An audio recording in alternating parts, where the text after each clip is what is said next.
Stopping work at 59 and a half can be smarter than waiting until 65 or 67. Not always, but when the math lines up, those extra working years may cost more than they give back. Today, I'll show you the exact conditions that make 59 and a half work, and the one missing piece that can turn early retirement into a monthly financial emergency. Let's be clear, this video is not about quitting your job because Monday annoyed you.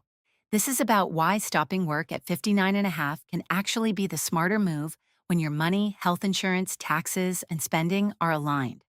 The age matters because 59 and a half is when many retirement accounts become easier to use without the usual 10% early withdrawal penalty. Not tax-free, not magic, but no longer locked behind the same penalty wall. And that changes the question. The question is no longer, how long can I force myself to work? The question becomes, can my money safely replace my paycheck before my body, energy, or time pays the price? Meet Tom and Rick. Both are 59 and a half. Both have about $900,000 saved, a paid-off house, and spend around $5,000 a month. Tom says, I'll work until 67, safer. Rick says, let's test the numbers first. Tom keeps working, he earns well, but he is tired.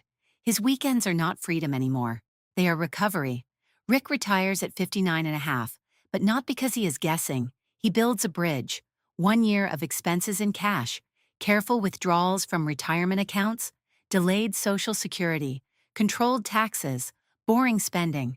By 67, Tom has more money, but Rick has had 7 years of freedom. So the question is not, who has the bigger account? The question is, who had enough money and used life better? That is the real retirement math. Here is where early retirement either works or collapses. You need bridge money. From 59 and a half to 62, there is no Social Security retirement benefit yet. From 59 and a half to 65, there is usually no Medicare yet. That means early retirement has 2 gaps, income and health insurance. This is where many people get punched in the spreadsheet. They look at the 401k balance and say, I have $900,000, I'm fine. Maybe, but can it create monthly income? Can it survive market drops? Can it cover health insurance before Medicare? A smart 59 and a half retirement usually needs 3 buckets. Cash for the first year, safe income for the next few years, growth money for later. Because the danger is not just running out of money at 90, the danger is selling investments at 60 during a market drop, then watching the recovery happen without you. That is not retirement. That is donating your future to bad timing. Now the uncomfortable part. You cannot retire at 59 and a half on fantasy spending. If your bank account says $5,000 a month, but your ego says $3,500, believe the bank account. Numbers do not care about vibes. Let's round this cleanly. If you need $60,000 a year before taxes and you have $1 million invested, that is a 6% withdrawal before taxes and inflation. That may be too aggressive for a long retirement, but if you need $40,000 from investments because part of your income comes from a pension, rental income, part-time consulting, or cash reserves, the math becomes much more reasonable. Same retirement account. Different income pressure, different outcome. That is why 59 and a half works best for people who have already reduced the big leaks.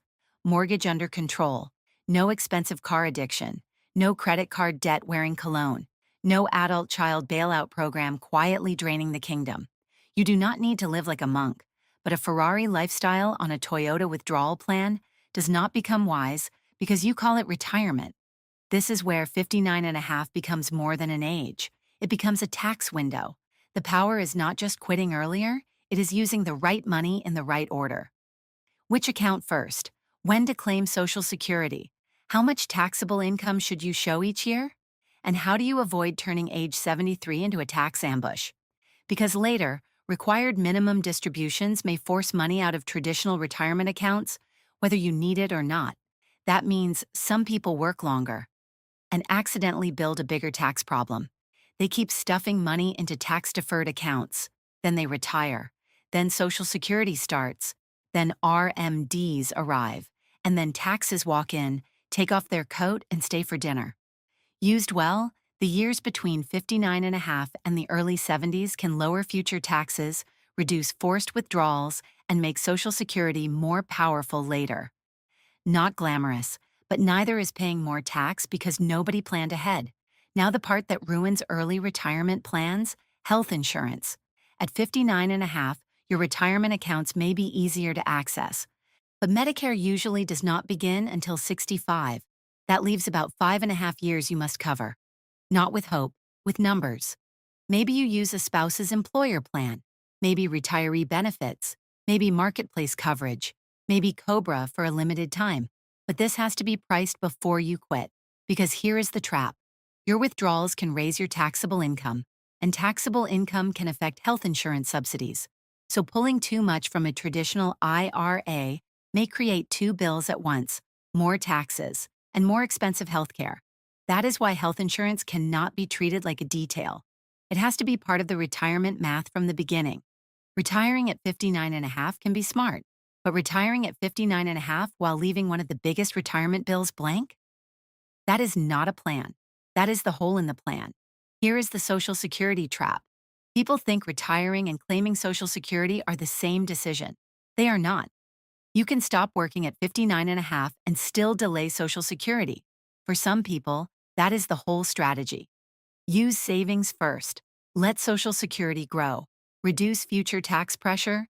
Create stronger guaranteed income later. Claim at 62 and the check is smaller. Wait longer and the monthly income can grow up to age 70.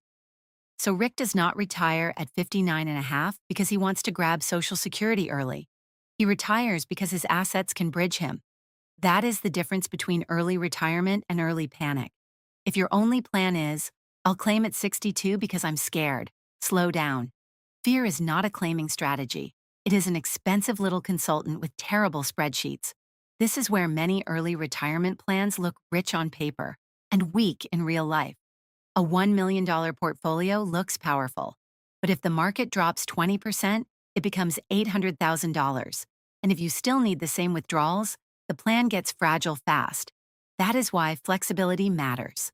Cash, lower spending, or delaying a big purchase can buy your portfolio time to recover. And in early retirement, time is often worth more than one more year of salary. Now, the warning: 59 and a half is not smart for everyone. Not if you still have high interest debt. Not if you have no health insurance plan. Not if your spouse is terrified and you are pretending that it'll work out as a strategy.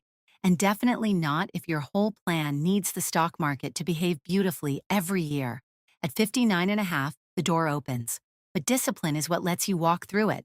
Low debt, real cash reserves, health insurance you have actually priced, reasonable withdrawals, and a tax plan before RMDs start knocking. That is when 59 and a half becomes powerful. Not because you are escaping work, because you are choosing time with a plan. The last years of work are not always the most valuable.